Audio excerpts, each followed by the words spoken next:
Good evening. Tonight, I can report to the American people and to the world that the United States has conducted an operation that killed Osama bin Laden, the leader of al-Qaeda, and a terrorist who's responsible for the murder of thousands of innocent men, women, and children.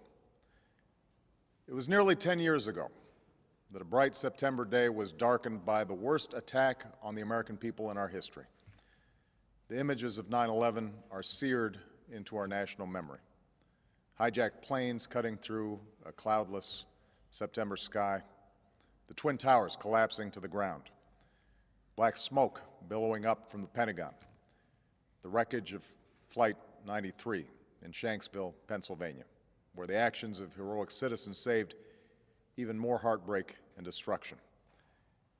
And yet we know that the worst images are those that were unseen to the world.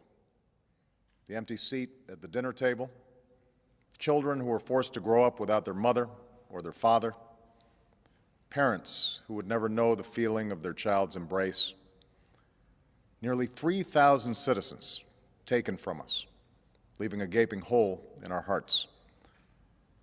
On September 11th, 2001, in our time of grief, the American people came together.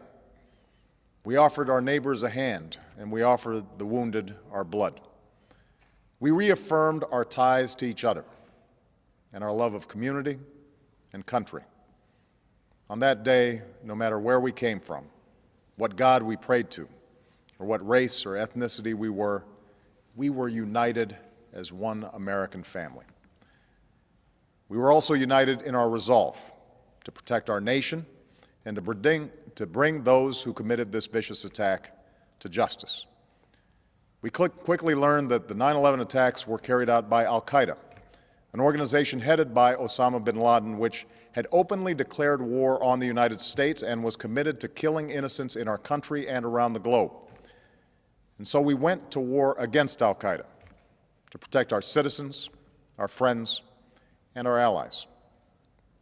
Over the last 10 years, thanks to the tireless and heroic work of our military and our counterterrorism professionals, we've made great strides in that effort.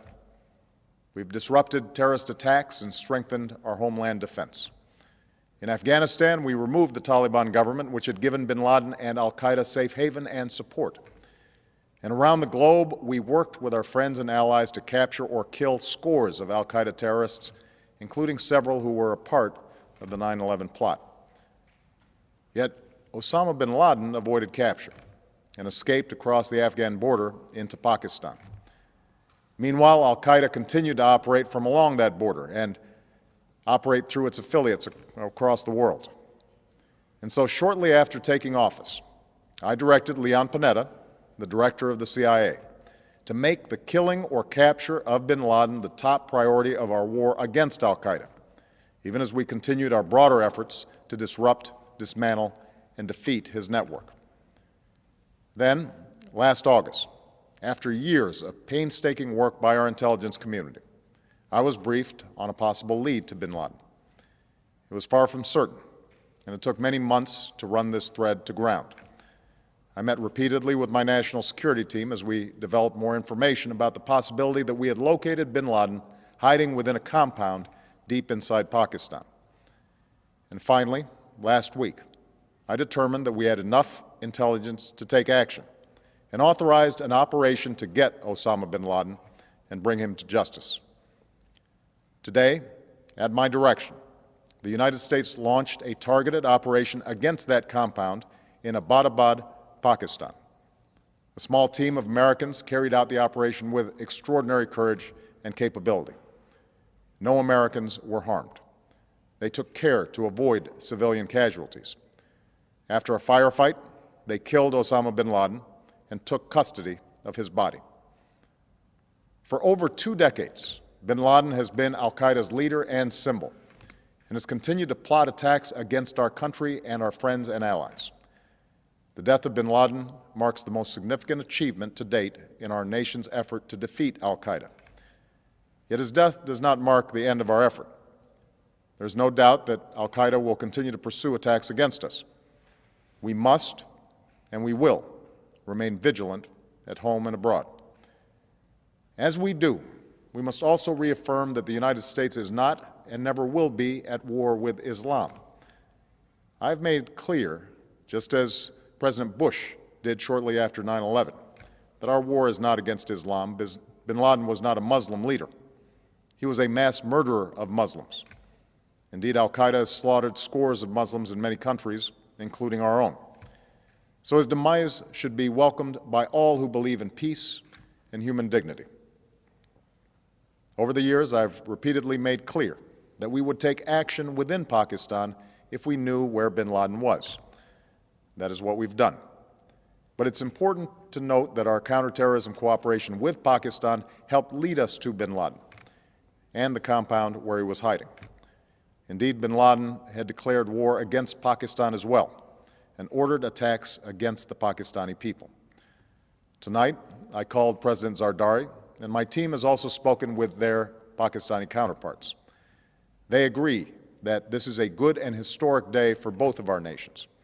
And going forward, it is essential that Pakistan continue to join us in the fight against al-Qaeda and its affiliates. The American people did not choose this fight. It came to our shores and started with the senseless slaughter of our citizens.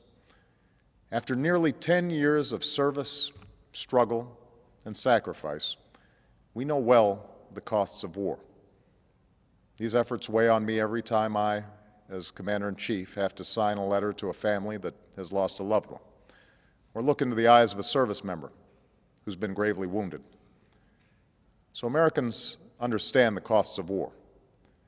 Yet, as a country, we will never tolerate our security being threatened, nor stand idly by when our people have been killed. We will be relentless in defense of our citizens and our friends and allies. We will be true to the values that make us who we are.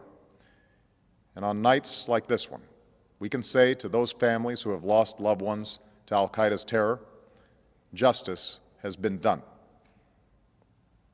Tonight, we give thanks to the countless intelligence and counterterrorism professionals who've worked tirelessly to achieve this outcome. The American people do not see their work nor know their names, but tonight they feel the satisfaction of their work and the result of their pursuit of justice. We give thanks for the men who carried out this operation, for they exemplify the professionalism, patriotism, and unparalleled courage of those who serve our country. And they are part of a generation that has borne the heaviest share of the burden since that September day. Finally, let me say to the families who lost loved ones on 9/11 that we have never forgotten your loss, nor wavered in our commitment to see that we do whatever it takes to prevent another attack on our shores. And tonight, let us think back to the sense of unity that prevailed on 9/11. I know that it has at times frayed, yet today's achievement is a testament to the greatness of our country and the determination of the American people. The cause of securing our country is not complete, but tonight we are once again reminded that America can do whatever we set our mind to. That is the story of our history. Whether it's the pursuit of prosperity for our people or the struggle for equality for all our citizens, our commitment to stand up for our values abroad, and our sacrifices to make the world a safer place. Let us remember that we can do these things not just because of wealth or power, but because of who we are. One nation, under God, indivisible, with liberty and justice for all. Thank you. May God bless you, and may God bless the United States of America.